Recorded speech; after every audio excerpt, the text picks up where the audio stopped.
सफलतापूर्वक surgical strike की तो तुरंत कांग्रेस वालों ने सेना से सबूत मांगे थे, लेकिन जब उन्होंने देश का मूड देखा, देश का मिजाज देखा, तो सुर उनके बदलने लगे और बदल करके क्या कहने लगे। कांग्रेस के लोगों ने कहा, ये सर्जिकल स्ट्राइक क्या बड़ी बात है, ये तो हमने भी की थी। एक ने कहा 3 सर्जिकल स्ट्राइक की थी, दूसरे ने कहा 6 सर्जिकल स्ट्राइक की थी, तीसरे ने कहा 15 सर्जिकल स्ट्राइक की थी। जितना बड़ा नेता उतना बड़ा आंकड़ा चल रहा था।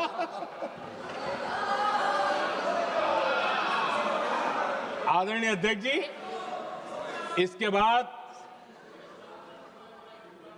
बालाकोट में सेना ने एयर स्ट्राइक की। अब एयर स्ट्राइक तो ऐसी थी कि वो कुछ कह नहीं सकते थे, इसलिए ये तो नहीं कहा कि भाई हमने भी की थी। उसमें तो उन्होंने समझदारी दिखाई, लेकिन फोटो मांगने लगे। एयर स्ट्राइक हुई तो फोटो दिखाओ, क्या कहां गिरा, क्या तोड़ा, कितने मरे, बस यही पूछते रहे। पाकिस्तान भी यही पूछता था, ये भी यही पूछते थे। इतना ही नहीं, आदरणीय अध्यक्ष जी, जब पायलट अभिनंदन पकड़े गए तो पाकिस्तान में तो खुशी का माहौल होना स्वाभाविक था कि उनके हाथ में भारतीय सेना का एक पायलट उनके हाथ लगा था। लेकिन यहां पर भी कुछ लोग थे जो कानों कानों में कह रहे थे, अब मोदी फंसा, अब अभिनंदन वहां आए, मोदी ला करके दिखा दे, अब देखते हैं मोदी क्या करता है। आज डंके की चोट पर अभिनंदन वापिस आए।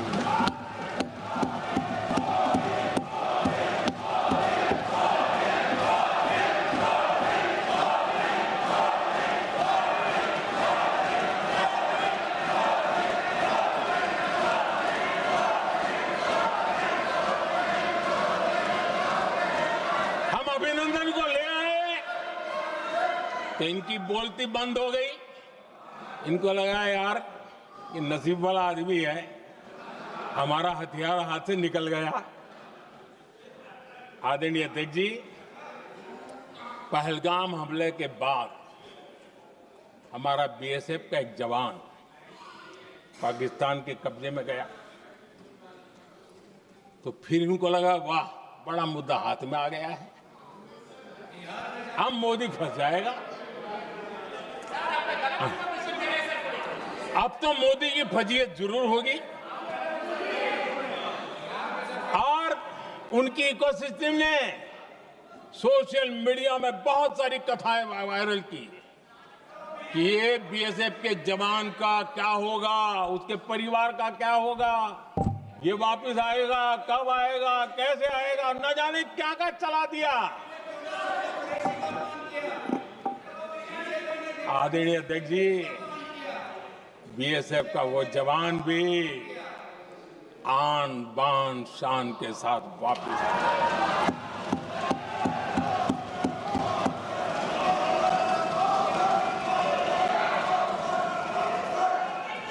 आतंकवादी रो रहे हैं, आतंकवादियों के आका रो रहे हैं,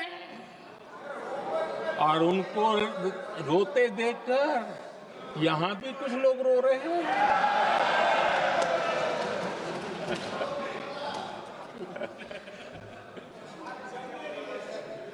अब देखिए, सर्जिकल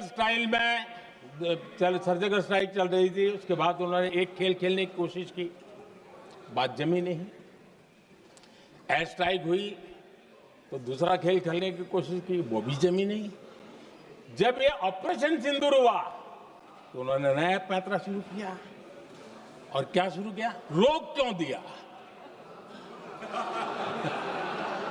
पहले तो मानने को तैयार नहीं थे कि मुक्त करते, अब कहते रोक क्यों दिया? बाहरे बयान बहादुरों,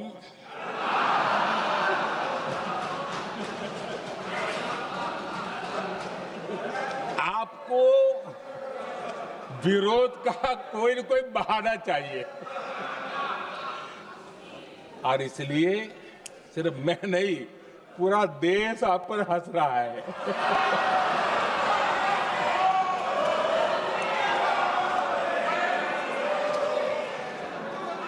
आदरणीय अध्यक्ष जी,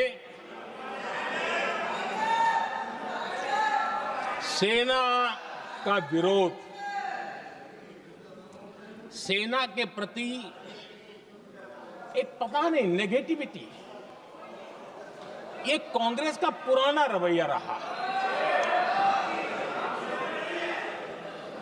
देश ने अभी अभी करगिल विजय दिवस मनाया, लेकिन देश पूरी तरह जानता है कि उनके कार्यकाल में और आज तक करगिल के विजय को कांग्रेस ने अपनाया नहीं। न करगिल विजय दिवस मनाया है, न करगिल विजय का गौरव किया। इतिहास साक्षी है अध्यक्ष जी। जब डोकलाम में सैन्य हमारा शौर्य दिखा रहा था, तब कांग्रेस के नेता चुपके चुपके किससे ब्रीफिंग लेते थे, वो सारी दुनिया अब जान गई।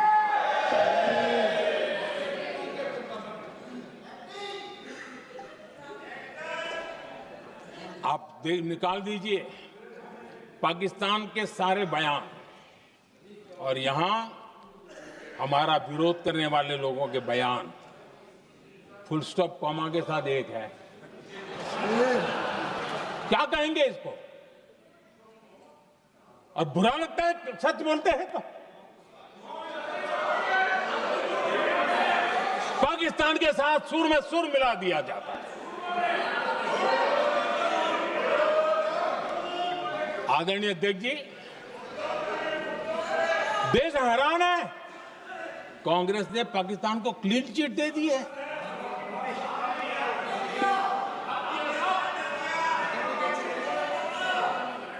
उनकी ये हिम्मत, और इनकी आदत जाती नहीं है, ये हिम्मत कि पहलगाम के आतंकी पाकिस्तानी थे, इसका सबूत दो।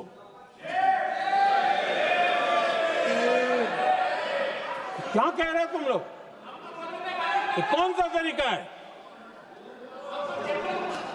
और यही मांग पाकिस्तान कर रहा है जो कांग्रेस कर रही है।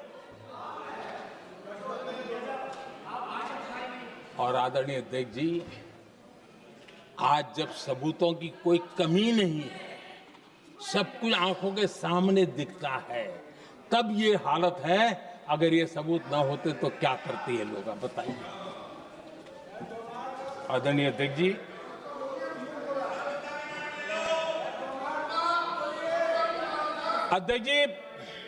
ऑपरेशन सिंदूर के एक पार्ट की तरफ तो चर्चा भी बहुत होती है, ध्यान भी जाता है, लेकिन देश के लिए कुछ गौरव की क्षणें होती हैं, ताकत की परिचय होता है, उसकी तरफ भी ध्यान जाना बहुत आकर्षित है। हमारे एयर डिफेंस सिस्टम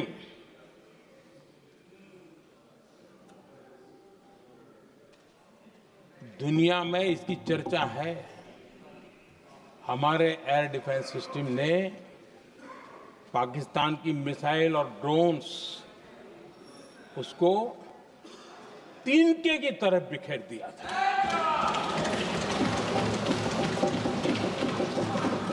आदरणीय अध्यक्ष जी, मैं एक आंकड़ा आज बताना चाहता हूं, पूरा देश गर्व से भर जाएगा। कुछ लोगों का क्या होगा मैं नहीं जानता। पूरा देश गर्व से भर जाएगा। 9 मई को पाकिस्तान ने करीब 1000 मिसाइलों और आर्म्ड ड्रोन्स के भारत पर बहुत बड़ा हमला करने की कोशिश की। 1000 ये मिसाइलें भारत के किसी भी हिस्से पर गिरती तो वहां भयंकर तबाही मचती। लेकिन 1000 मिसाइल्स और ड्रोन्स को भारत ने आसमान में ही चूर चूर कर दिया।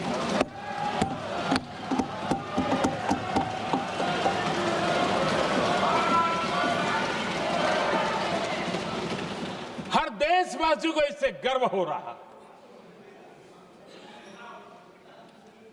लेकिन जैसे कांग्रेस के लोग इंतजार कर रहे थे, कुछ तो गड़बड़ होगी यार, मोदी मरेगा, कहीं तो फंसेगा।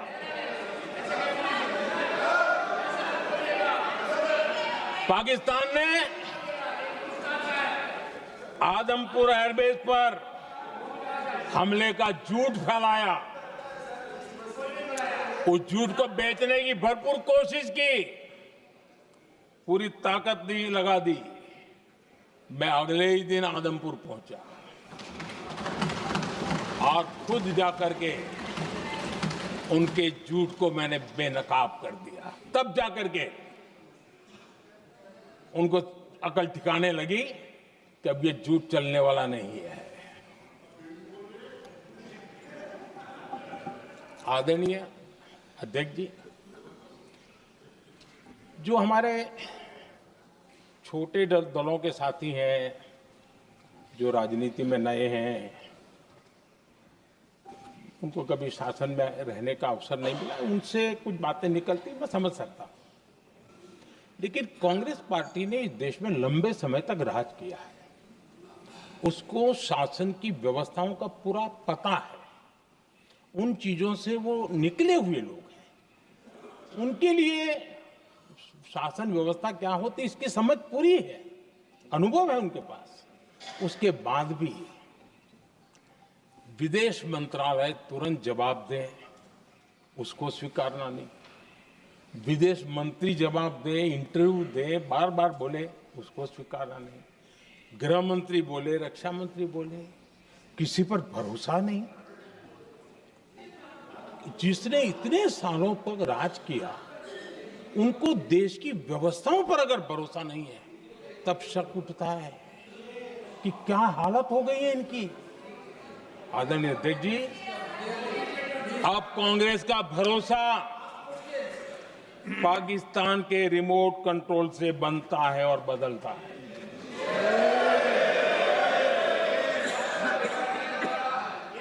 आदरणीय अध्यक्ष जी, एक बिल्कुल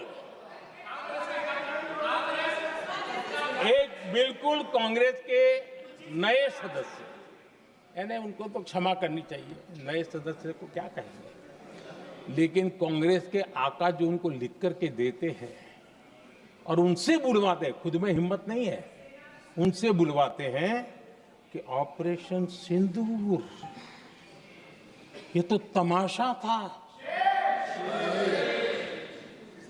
ये आतंकवादियों ने जिन 26 लोगों को मौत के घाट उतारा था ना, उस भयंकर क्रूर घटना पर ये तेजाब छिड़कने वाला पाप है। तमाशा कहते हो?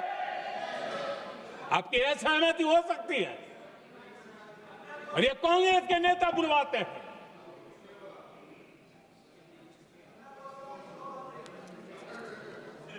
आदरणीय अध्यक्ष जी,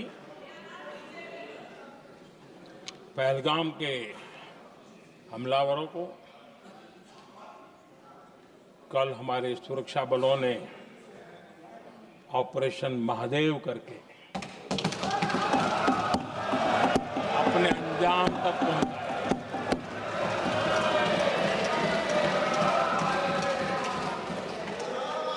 लेकिन मैं हैरान हूं यहां ठहाके लगा के पूछा गया कि आखिर ये कल ही क्यों हुआ।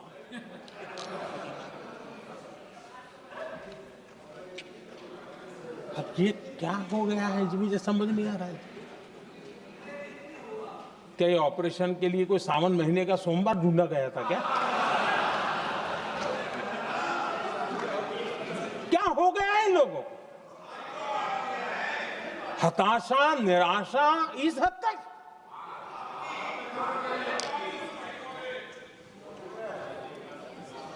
और देखिए मजा, पिछले कई सप्ताह से हाँ ऑपरेशन सिंदूर वगैरह तो ठीक है, पहलगाम के आतंकियों का क्या हुआ, पहलगाम के आतंकियों का अब हुआ तो कल क्यों हुआ?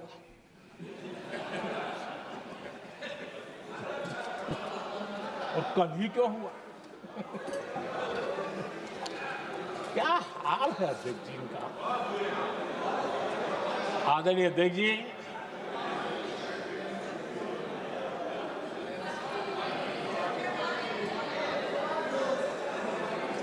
आदरणीय अध्यक्ष जी, शास्त्रों में कहा गया है, हमारे शास्त्रों में कहा गया है, शस्त्रेण रक्षिते राष्ट्रे, शस्त्रेण रक्षिते राष्ट्रे शास्त्र चर्चा प्रवर्तते। अर्थात जब राष्ट्र शस्त्र से सुरक्षित होते हैं तभी वहां शास्त्र की, ज्ञान की चर्चाएं जन्म ले पाती है। जब सीमा पर सेनाएं मजबूत होती है तभी लोकतंत्र प्रखर होता है। आदरणीय अध्यक्ष जी, ऑपरेशन सिंदूर बीते दशक में भारत की सेना के सशक्तिकरण का एक साक्षात प्रमाण है। ऐसे ही नहीं हुआ है। कांग्रेस के शासन के दौरान सेनाओं को आत्मनिर्भर बनाने के संबंध में सोचा तक नहीं जाता था। आज भी आत्मनिर्भर शब्द की मजाक उड़ाई जाती है। वैसे वो महात्मा गांधी से आया हुआ है, लेकिन आज भी मजाक उड़ाई जाती है। हर रक्षा सौदे में कांग्रेस अपने मौके खोजती रहती थी।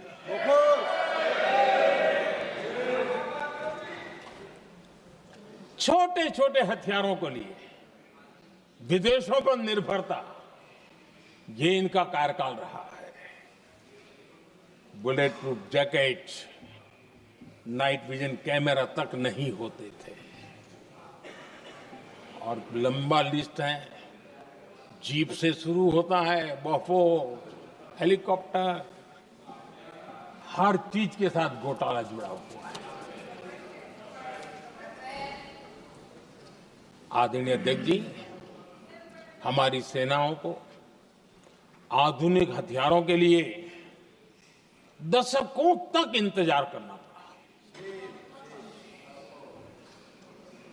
आजादी के पहले, और इतिहास गवाह, एक जमाना था जब डिफेंस मैन्युफैक्चरिंग में भारत का आवाज सुनाई देती थी। जिस समय तलवारों से लड़ा जाता था ना, तब भी तलवारें भारत की श्रेष्ठ मानी जाती थी। हम डिफेंस के इक्विपमेंट में आगे थे। लेकिन आजादी के बाद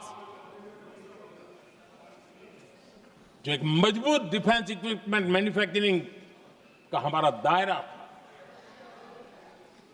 जो हमारा पूरा इकोसिस्टम था, उसको सोच समझ करके तबाह कर दिया गया, उसको दुर्बल किया गया।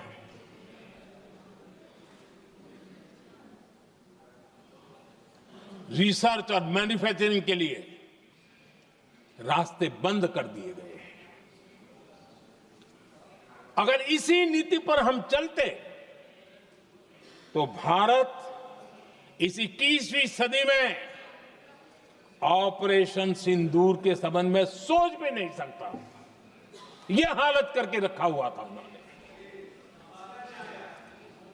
भारत को सोचना पड़ता कि अगर कोई एक्शन लेना है तो शस्त्र कहां से मिलेंगे, साधन कहां से मिलेगा, बारूद कहां से मिलेगा, समय पर मिलेगा या नहीं मिलेगा, बीच बचाव में रुकता नहीं जाएगा, ये टेंशन पालना पड़ता है।